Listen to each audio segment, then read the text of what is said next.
Excellent! What's up, guys? Welcome to Paul's Hardware. It is a brand new launch of a new series of both CPUs as well as motherboards from Intel. Well, the CPUs are from Intel, the motherboards from our Intel's partners, such as ASUS. And as I've been doing kind of a tradition now, I've been bringing JJ over to take a look at as many of their new motherboards as we can. So that's what we're doing today. We have a wide range of ASUS Z270 motherboards here. They all support the new KB Lake processors that should be out now or out very soon from Intel. And they've all got Z270 chipsets. And there's actually 4 different product lines. So let's start out with that, JJ. What are the 4 different product lines and which segments of the market are they sort of aimed at? So first up, we're going to have the traditional series that kind of we've been, I think, most known for. So this is historically covered boards like the Deluxe, the Pro, or the Dash A, which has been really popular. And these are all now designated underneath what we call our Prime series of motherboards. Right. Easiest way that you'll probably be able to see them is that they're going to be the boards that are essentially white. So if you see essentially a board that's got that kind of black PCB and then that white design aesthetic, that's going to be that series. And in terms of generally who we're trying to target, I would say that the Prime series is really kind of the foundation from ASUS. You're getting, best in class design, so you're going to get improvements in pretty much every key category that you would want, whether it's audio, networking, fan controls, UEFI, all that really great stuff. Build quality is going to be elevated, but it's really kind of designed for really anybody, whether you're a gamer, whether you're looking to be able to build a hybrid system, so content creation, advanced productivity, maybe a little bit mixing of all of those things. It's going to make a really great foundation for all of them. Cool. Next up, we have the Tough series. I've been a long time fan of the Tough series. Are there any changes to this, or is this kind of maintaining where it's been? Pretty much it's going to be pretty close to it. Probably the biggest change is that people, when they're looking for the board, they might be thinking that they're going to put like Sabertooth. Historically, the boards have always, that we've generally messaged, because we did have some variants in the past, such as like the Griffin. There's no more Sabertooth, so everything falls under the Tough. So it's going to be the Tough 270, and there's going to be a Mark 1, and then there's going to be a Mark 2. And that's just going to be like previous generations, and we'll go into some of those differences in general. But we got both of them here. In terms of kind of your target demographic, really first and foremost, I would say this is really for advanced productivity, for content creation enthusiasts, for prosumers and professionals that are looking for validation with specialized equipment, especially stuff like Quadro cards, Tesla, Xeon Phi, things along those lines. And definitely I'd say any type of cooling and water cooling enthusiast. Anybody that's really interested in fans and a lot of control and monitoring, these cards are purpose-built for that. We've also updated a little bit of some of the overclocking functionality, so definitely still enthusiast gamers can find this as a foundation as well. Beautiful, and more on that when we cover the boards. Strix, of course, was sort of introduced as a sub-brand of ROG. Is that a fair assessment of that? Somewhat. Yeah. So in the previous generation, we had what we called our pro gaming line, so that existed for a little period of time. But now, essentially, we've folded everything underneath the Strix banner.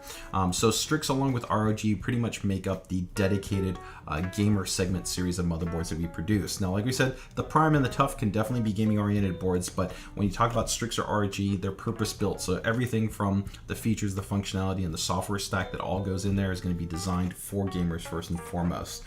So with Strix, you're going to predominantly be at a little bit more focused at, say, entry and high-performance mid-range series of motherboards in terms of their price band. Okay.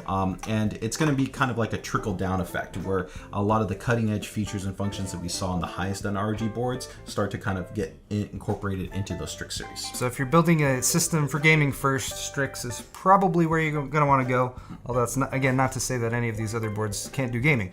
And then of course the ROG series, the cream of the crop, basically whatever you guys can think of that you want to throw into high-end boards, that's where the ROG goes. But you've expanded the line too. There's both the more expensive feature-rich ones, but also the sort of more affordable ones as well now. Correct. So for ROG, we now have a very expensive product line, and when you tie in Strix, there's a lot of boards that you're going to be able to pick on.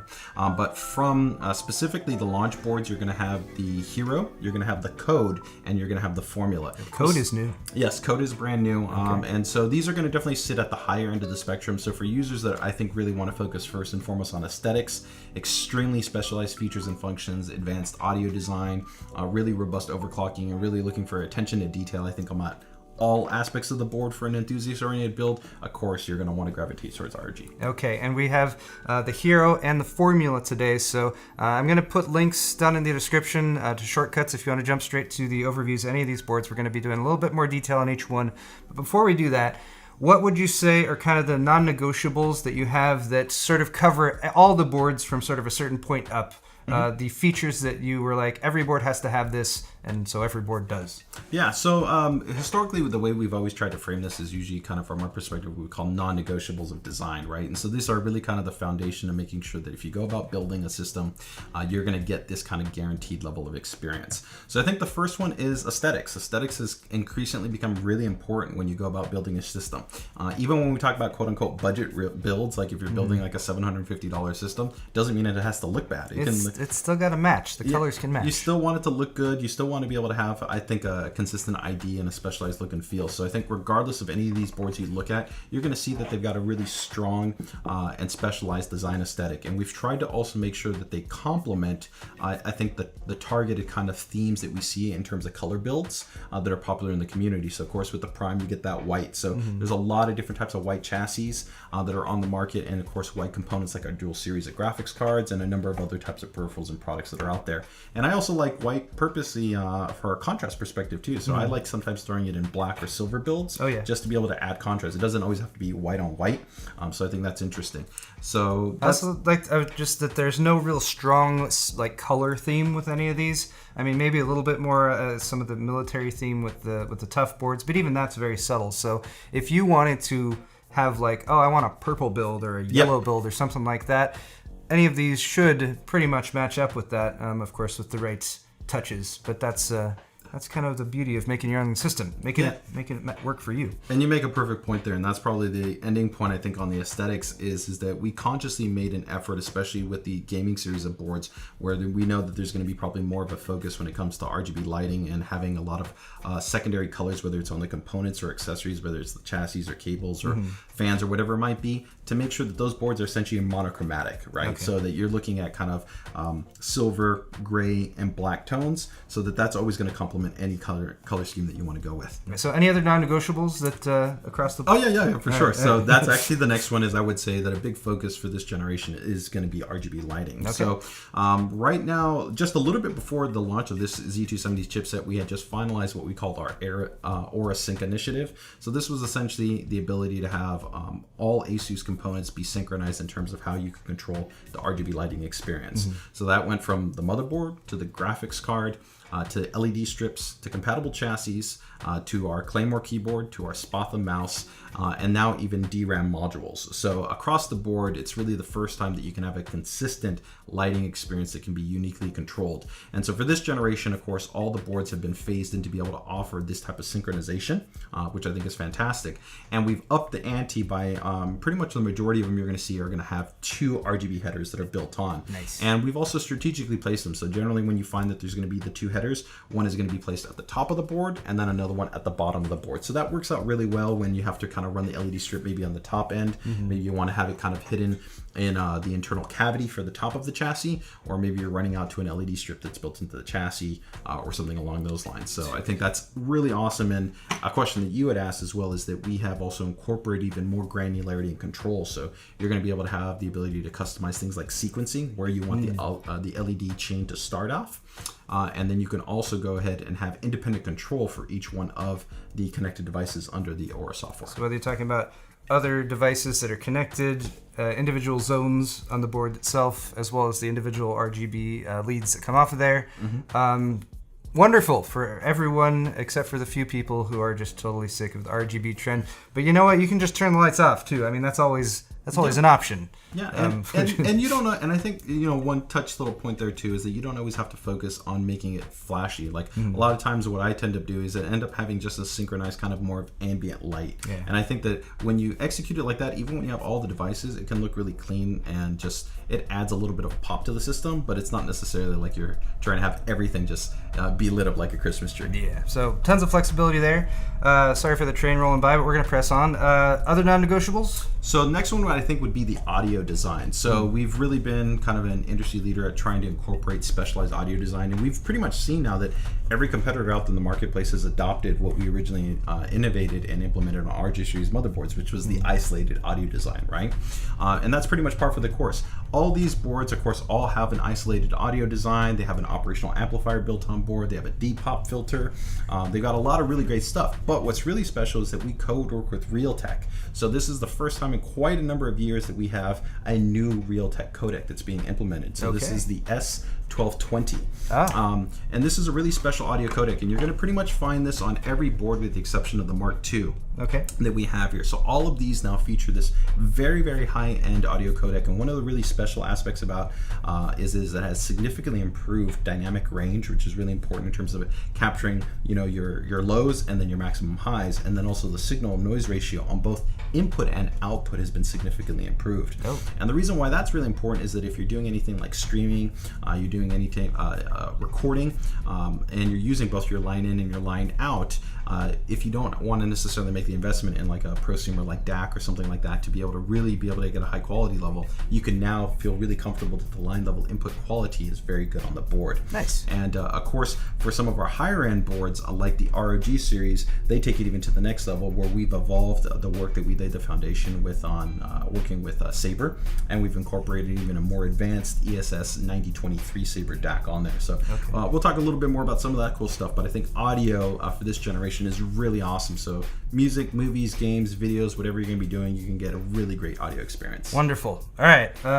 Any fan controls? Fan controls, of course. You know me. I'm a stickler for when it comes to fan controls. I think they're always super interesting and super important. I think about making sure that your system is not only efficiently cooled, but it's also quiet, right? I mean, I hate having a system that's loud, and I want to be able to really manage how everything works. So all of these boards, they feature our fan expert technology. So that means that brass tacks, when you get either into the UEFI or into the operating system, you're going to be able to go ahead and have unique control over every single header, 3-pin or 4-pin. A new addition for this generation is that for all the chassis fan headers, we can automatically detect whether they're a DC or PWM based fan. Oh, that's nice. Before, you had to manually go in there and select whether it was a PWM or DC fan, but we can now, of course, do all the previous stuff that we were able to do, so we can calibrate every single fan, figure out its minimum and its maximum. Also, another very important point that a lot of people forget about is that there's temperature input mapping on all of the boards. Oh, nice. So that means that historically, your CPU fan and any of the fans you have connected only respond to the CPU temperature. But of course, with our boards, you can have the fans respond to different temperature input sources. So for this generation, we've even phased in the GPU for them. So if you want to have, let's say, your front intake fans in a chassis respond to the GPU as opposed to the CPU, you can do that. And that actually makes a lot more sense. A lot of times when you're playing a game, the CPU is very well cooled, and it might be sitting like at 50, 60 degrees, but your GPU could be getting into 75, 80 degrees. So it makes more sense to actually have the ramping or intake airflow respond to the GPU and not to the CPU, because in most gaming scenarios, the CPU is actually going to be running cooler than the graphics card. Excellent. So great to have that option. Yeah, and there's definitely even a lot more that's packed in terms of the fan controls. We'll touch a little bit when we kind of talk about the formula and some of the add-on functions. Okay. But definitely for users, they don't want to forget the granularity and control of also being able to assign the output signal for the fan headers, which is pretty cool. So while we're going to talk about maybe number of fan headers, people forget that if I can set any fan header to a PWM output, that means I can buy a cheap just PWM splitter cable and then power that from the power supply, but have all my fans actually controlled by the motherboard. So that's great, like on a chassis where you might have like 3 front intake fans, just connect those to one single header because they can be grouped and controlled by one single one. So even though the board might have 6, which maybe you're in your chassis or your build, you're going to use 12, you could actually cover that easily by one single board because we have the ability to do that output control. Nice. Save money on fan controllers. Yes. Okay. Sure. So shall we start in on the prime board? Sure. All right, guys. So this is the Z270, -A. Yep. So part of the prime series, black and white aesthetic. Of course, like all the boards, Kaby Lake processors, as well as support for DDR4.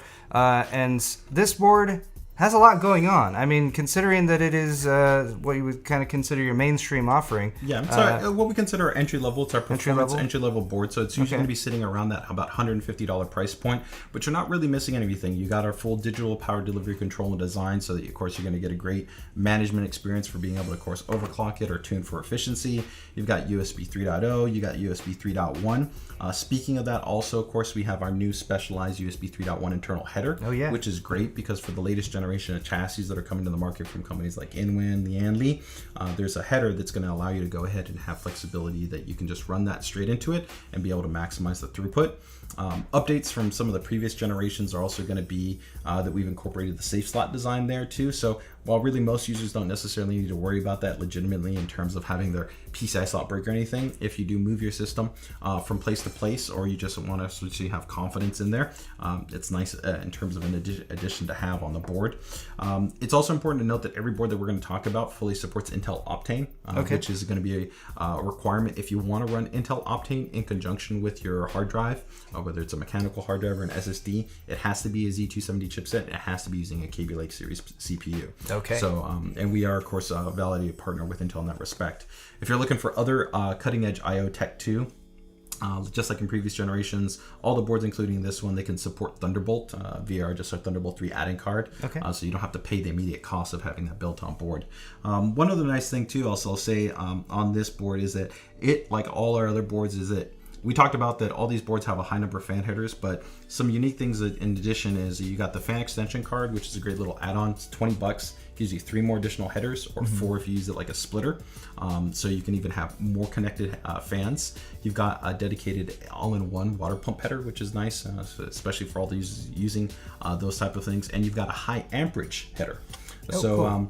The high amperage header, a lot of people kind of wonder, well, what is that really all about? And it can really be used in a couple scenarios. Of course, you could just use it to power a fan, but it could also be useful in situations where you want to power actually a higher performing water cooling pump. You'll usually see those broken down in terms of white here, so you can see that we've got one that says AIO and then the other one says high amp. That's pretty straightforward. Yeah, and then in terms of all the standard stuff that you would expect, we of course have an Intel NIC and both Type A and Type C connectors for USB 3.1 and great build quality throughout. So everything you really asked for. Got M.2 down here as well? Yeah, so you got dual M.2, so you got one right at the top, and then we have another one down here. Like always, we've tried to maximize thermal isolation. So in most situations, I'd say if you're initially going for one, use the bottom, of course, because this is going to generally get the best airflow from the front, and you're minimizing hot air from the GPU and from the CPU section. If you're going to be running 2, then of course you've got to go in that configuration. Not seeing as many U.2 connectors this time around. Was there any reason behind that? I think it's just because you're seeing there's not as many drives, and the additional drives that have come out to the market outside of the Intel 750 series, they're focused a little bit more towards the professional segmentation of the market. So it is still awesome though, and if you're looking for big capacity drives, keep in mind that you can now get U.2 in over 4 terabytes. Damn. So pretty awesome. That is nice. That's why it's a little bit more common on, let's say, like our X99 series. And if you really do need it, you can use the HyperKit to add that on with an M.2 slot. All right, moving over to the TUF series, and we'll start off with this one. This is the Mark II TUF Z270. And this board is a little bit more lightweight, a little bit smaller, the slightly reduced ATX size, so it's not quite as wide. So it should fit in slightly smaller cases, depending on your situation. This is a much more affordable TUF series board than we've seen before. Yeah, well, it's pretty similar to the Mark II right now in terms of being a price-aggressive board. So it's very similar to the price band that you're going to see for the Dash A. And really, kind of some people, what they wonder what's the big difference between like the Dash A and the TUF series is really it's in the heart of the software. So with Dash A, we give you the full, complete auto-tuning technology. So for dynamic real-time auto overclocking, which is really awesome, right? CPU-specific, cooling-specific, all that great stuff. TUF series doesn't have that, but for this generation, we have updated the thermal radar software to include performance tuning. So it doesn't have the same level of customization for complete dynamic real-time auto overclocking that the Prime series does, but you can still get one-click optimization. Really where the differentiation is going to come in for TUF is going to be in the validation for specialized items. So things like I said, like Xeon Phi, Quadro cards, Tesla cards, things along those lines. Also, the componentry. All the componentry generally is a very high level in terms of its specification. So we've got like 10K rated capacitors versus like 5K rated caps you're going to find on the Prime series of boards. The ESD connections, a lot of people forget about this, but the most common point of failure pretty much always on motherboards, unless it's like end user induced, is going to be electrostatic discharge. So it comes from like plugging in flash drives, removal of different devices, or shorting on metal contact. And so all the IO throughout the entire board, not only on the back, but also for your front connectors, have much higher performing what are called contact and air discharge ESD diodes. Okay. So that allows the board to essentially be much more durable in the long term. So if you really care about having the most durable type of board, it's a great choice. Also, for cooling purposes, most of the basic boards like Prime only have a few temperature input sources. So outside of the CPU, with the Tough series, you're always going to have a huge amount of thermal input sources, generally a minimum of at least 10. So you can really manage your fans to respond to exactly the different type of temperature points that you want. Like you've got your top PCIe zone and your lower PCIe zone. And Yep. There's lots of zones. I also noticed you still have two M.2 slots on this board, which is also freaking awesome. Lower profile, it seems like in this area over here. Is there any particular reason for that? No, it's just a cost factor in terms of trying to maintain it, but we still do a lot of intelligent design aspects. So these are all still right angle to allow for easy connections, right? And you still have a total of 6 ports on here. So there's nothing really compromised about. Really, the only thing that's I'd say clear drop down would be the audio. It's still a very good quality Realtek, I think 887 audio codec. Still has isolation, operational amplifier, but not as nice as that update that's on the Prime. Okay, and there are a couple mount points here for the 3D printed stuff that you guys started with the last generation. There are actually a couple of those on the Prime board as well, just over on this side, and that will allow you to mount 3D printed things that can do things. Yeah, we've got, if you check out the community page that we'll, I'm sure, link in the description, you can get pretty much all types of things like nameplates, fan holders, cable combs, all kinds of different items that we've produced to allow you to go ahead and customize the boards. Awesome. All right, let's move on to the this is the Mark II. No, Mark 1. I'm sorry, I got them backwards.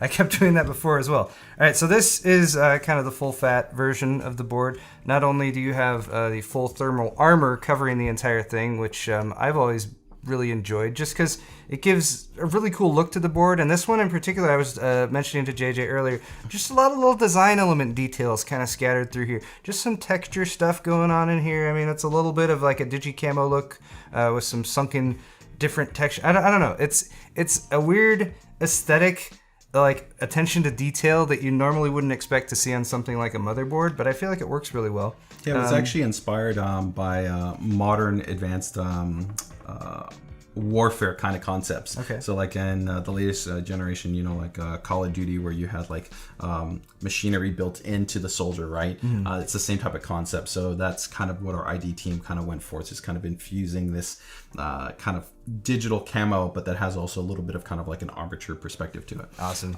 But really the areas that you get the improvement on here is that this one gets the bumped up audio codec compared to the entry board. We got the far more advanced thermal armor design, which not only looks cool, but has all the channeling technology like previous generations. You can drop in the assist fan there. Fan there will cool off the VRMs. Exactly. You've got the flow technology, so you can channel the different air. You've got RGB LED lighting zones on here as well, so you can go ahead and control them. These can customize the colors on there. You've got the RGB syncing that's been incorporated. You also have the dust defenders, like always too, so that if you want to kind of go for a more blacked out level of look. There's also a subtle difference in terms of the fan control technology. This one still uses the more advanced what's called Tough Ice processor, which is an independent processor that does all the load balancing and all the pole monitoring on a low level, so the CPU doesn't do it. This allows for a faster response and more accurate monitoring information. So once again, if you're really looking for the board that's kind of have this insane level of cooling and monitoring control, this is really going to be a board that you're going to want to take a look at. There are 10 4-pin fan headers on this board. There's 4 here. There's 2 more. Wait, where'd they go? There's 4 here. There's 2 more here, and there's 4 more along the top. Yeah, and then keep in mind this one can still use the fan extension fan extension card. You can still add more. Yeah. Tough fortifier metal backplate as well. I also really like that, both for building and the look, and just keeping things durable. So yeah, good job on this board. Yeah, that's a cool one. All right, Let's move on. Oh, wait, we forgot. No, just one update. Some people also wonder about recent update that we did on Tough Series is most of them now full focus on having dual NICs. Previously in previous generations, you didn't have ones that have just, so this one has 2 gigabit Intel Ethernet ports, if that's something that you can leverage. Oh, and I also was going to mention also 2 M.2 slots. One that's covered up by here by this little protective piece, as well as a vertical one, because they ran out of space. But vertical still works. Yep. Well, it's also about thermal isolation. We could place it in a different place, but we also want to try to make sure that we're always taking thermals in consideration. There's always at least 2 reasons for everything. All right, we're moving over to the Strix series. We have a single board from that series. This is the Z270E gaming, and JJ told me that there's actually going to be a pretty wide variety of boards in the Strix series, since that's kind of the main gaming series. So if this one doesn't line up to your expectations, or if you wanted something that's a little bit less or a little bit more, there are probably other options as well. Yeah, if you generally want more, you're probably going to start stepping into the RG territory. Okay. But definitely if you're looking for a little bit more price aggressive, but you still want a lot of the core Strix features, you could drop down. So this is the Dash E. So if you want to drop down, take for instance, you could go to the Dash F. But I really love the look of this board. I think that it's got an absolutely really clean monochromatic design. It's got this laser etched PCH design, which I think looks really interesting, really distinctive. There's polygons on it. Yeah, it's got 2-zone RGB lighting. Of course, you have the Aura Sync connectivity. You got the Slice slot updates. You of course have the improved audio design, and one really interesting thing too for this generation too is their dual operational amplifiers. Historically on most boards, when you have an operational amplifier, it's only designed for the front headphone connection but not for the line level out. So depending on how you had your setup connected, right, you might not essentially get the benefits of that isolated design in that respect. This one has one for each? Yeah, so here you have it for both. So that's another nice area in terms of the improvement. And also for some people that maybe if they're upgrading from older platforms, so like, you know, Z68, P67, Z77, X58, any of that era, and they were familiar with RG boards never had the auto tuning technology. It wasn't only until the last generation that they formally incorporated it in. So it's really cool that I think that for Strix and for the ROG, they all feature that auto tuning technology, that fan expert technology. So all the great stuff that you might have seen and wanted in the Prime series in the past is now available on these boards. That's wonderful. There's also a very big update to the Sonic Studio software, and while we're going to get into the ROG boards, this kind of does cover something that is consistent on both of them. And so some of the really cool things that we do have is that you can have assignable audio assignment per application, and all the customization for audio profiling can be done per application. So take for instance that if you want to go ahead and assign your game to output through HDMI, and then maybe something else to output through the line level output, and then something else to output through your headphones, you could have each individual application have different audio sources set for that. You could then uniquely set, in a previous generation, we had our advanced profiles that we were developing for music, movies, and games, but they were blanket audio profiles. Now we can actually apply the profiles per each application. So if you want to actually purposely have game for, let's say, you know, your game that you're jumping into, so you're jumping into Grand Theft Auto or Valve or whatever it might be, but then you jump back into Chrome and you're listening to Spotify, you're watching YouTube, you can have a different audio preset. So the level of granularity and control that I think that we're offering to gamers and enthusiasts for this generation is something that's really awesome. And once you kind of really get used to being able to have this subtle level of control, it's going to become addictive. You're really going to go, I can't go backwards. That's gonna be. I feel like that's gonna be really beneficial for streamers. Yeah, too, totally. That's 100% where we really got a lot of the inspiration and focus is for heavy multitaskers. So what we find is people that are jumping in and applications, and then for streamers that want the ability to kind of customize. And this also will work with our Perfect Voice technology. So our Perfect Voice technology is it has advanced post processing for not only incoming but outgoing audio. And you can also now set this up specifically to that. So if you want to have just the Perfect Voice set to be processing, let's say, your incoming game audio, but you don't want it active on anything else, then you can do that. So a lot of really cool advanced level control and all the stuff that we'd expect, like we've already talked about, you know, M.2, USB 3.1. 2 M.2. Yeah, all that stuff is going to be on there. I love having 2 M.2 slots. Also, this one has the RGB headers, both at the top and the bottom. And what else? Oh, and Wi-Fi. Yeah, so that's another kind of thing call out is that for the previous generation, the Pro Gaming Aura, it didn't have Wi-Fi. So this is a 2x2 811 AC. That's extremely fast. You know, for people that are wanting for a reference benchmark, on average with a good AC router, you're talking about 3 to 4 times the speed of a 10100 Ethernet cable. So very, very good throughput, very good range, and you get Bluetooth on there too. So glorious. The Z270E gaming. I think that is a wonderful all-around gaming board from the Strix line. But let's kick it up a notch with the ROGs. We're going to start off with this one here, which is the Hero, named after my dog Hero. Not exactly, but close enough. He's right over there snoring, so we'll honor him at least. So the Hero... Was the Hero first started last generation, or was that 2 generations? No, it's actually been now multiple generations. I think we can go back 4. 4? Yeah. Wow. Yeah. Time slips by so quickly. Yeah. So the Hero was very welcomed by a lot of people because ROG boards were typically a little out of reach, but the Hero kind of brought it down. The first kind of entry. Yeah, brought it down to being much more in reach. I think Steve got one of the first Hero boards right when it first launched. So we have metal heat sinks, which look really cool. I just want to point that out. And so that's brushed metal. That's actually a good point. Yeah. So that some people might wonder, overclocking capabilities on pretty much all these boards are going to be identical in terms of having a great, reliable, solid OC experience. Whether you're talking about 4.6, 4.7, 4.8 plus gigahertz, it's not going to be an issue. What you're going to find a difference is that in the VRM components and in the heatsink designs, they're going to get more advanced on the higher end boards you go with. Really, the main benefit there is you're just talking about thermal efficiency and across the entirety of the VRM and how it dissipates temperatures. So generally, if you can keep the VRM even cooler, and you can distribute it more efficiently, you're going to maybe get a little bit better stability under heavy loads and under aggressive overclocking. So it's not a question that you're necessarily going to guarantee better overclocking experience, but you can help to ensure, I think, overall better long-term reliability under heavy, consistent loads. Okay. So especially if you're a gamer that's going under really demanding workloads, or you're simultaneously doing stuff, maybe streaming and gaming, it may be a little bit better option if you know you're consistently going to be hammering the system.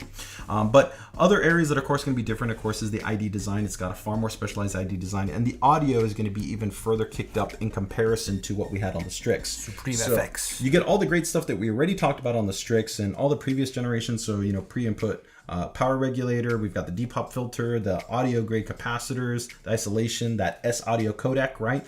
But this one incorporates the ESS Saber DAC. So we get some serious high quality DAC processing that's on here. And you tie that in then with everything that we've done in terms of the Sonic Studio Suite that we talked about, plus some really new cool things that we've done in Sonic Radar. Sonic Radar's got an overhaul that we've been working on for literally the last 2 years. It's an entirely brand new algorithm. It has a new type of display mapping that works really, really, really granular in terms of showing you, I'd say, the result, but with a varying level of brightness on the actual radar field. So before, all sounds would essentially be prioritized at the same time, and so that could be difficult in the line of fire, figuring out which one is the one that you want to focus on.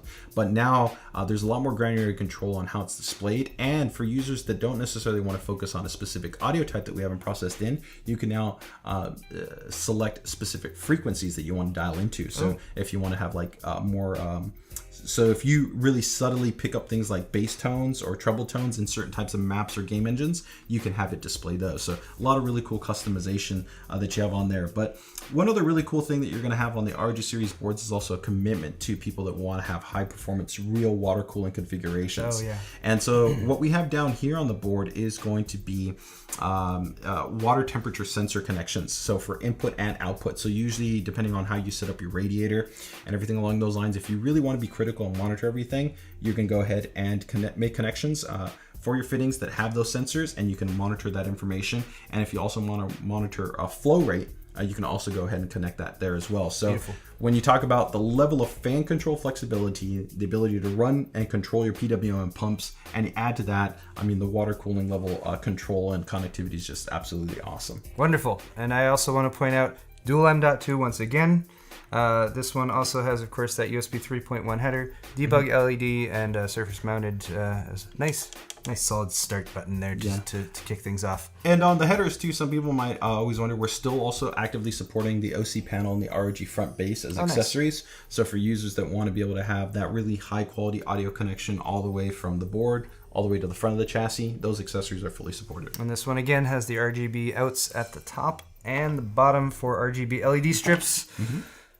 I've been waiting so long. All right, this is the M9F Maximus 9 formula, and it's wonderful.